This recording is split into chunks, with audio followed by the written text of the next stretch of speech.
Hey everyone, Marie Hopkinson here, and today I'm going to show you an unusual thing that you might have hanging around at home. And yes, it's a hairdryer, and how you can use this to help with pain, not drying your hair. I have lots of patients that have chronic pain or get, bouts of extreme pain, and using a hairdryer is one of the easiest tools you can have around. You can buy these things from Kmart for like $12 or something like that, and you can have one there even if you don't have any hair.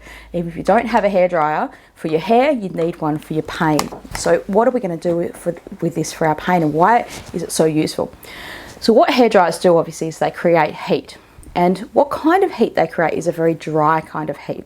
Now, there's nothing wrong with using a hot pack, but sometimes there's situations where you can't get the hot pack quick enough. The pain might be so intense.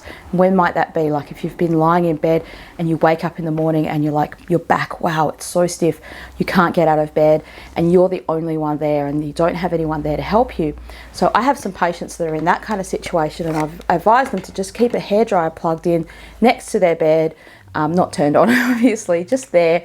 And so that if they're really suffering first thing in the morning, what they can do is they can just turn that hairdryer on. This one isn't turned on, and they can just blow that onto their back. So the best thing to do if you've got a sore back, your lower back, is to lie onto your side and put a pillow between your legs and just go into almost like a fetal position, or if you've ever done first aid and they teach you the recovery position, that kind of position is a good position. So you're just lying on your side and you can put a pillow between your legs to just take the pressure off of your back, and so you're not stretching your back muscles out, but you are slightly engaging those muscles much more than if you were just to lie flat.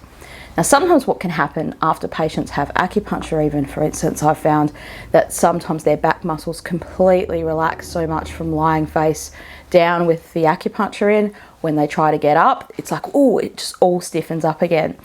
And so how we get around that is often get patients to go very slowly onto their side first, lie like that for a few minutes. That makes your back muscles start to engage, and then they're not just sort of getting straight up. Now, there's nothing wrong with your back. You've probably never ever thought about that.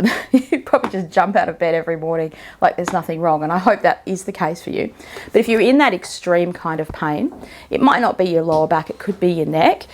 Now, just be careful. Don't blow the hairdryer under the covers. Be very careful. You can set things on fire if you've got a hairdryer blowing on something and you're not holding on to it and just kind of leaving it there, because you need to make sure that the air can the hot air, the air can blow through these vents. That's how they're designed. So these are very useful for that instant heat, and you don't need to have it on very long. You could have it on for like maybe 30 seconds to a minute, and just enough to feel the warmness there. Certainly don't burn yourself, just get it nice and warm. The same kind of warm you'd use if you were getting into a hot shower. And that may enable you to kind of then move around a little bit, lie on your side, and then maybe be able to get up. I've even had some patients use this for period pain. They've had such bad abdominal cramping kind of pain that they've needed to kind of use that to help with their pain. So if you've got undiagnosed pain, you're not sure what it is, then seek the help of your medical practitioner, as soon as possible. You can't use a hairdryer to treat undiagnosed pain, but this is more for people that know what's wrong, or they know that it's muscular and they're waiting to see a practitioner. So you can call your practitioner and find out, can I come in and see you? But what we've found a few times this year is that in lockdown times, let's say, we haven't been able to work, or lots of patients haven't been able to go and see their physio or their chiropractor or their acupuncturist.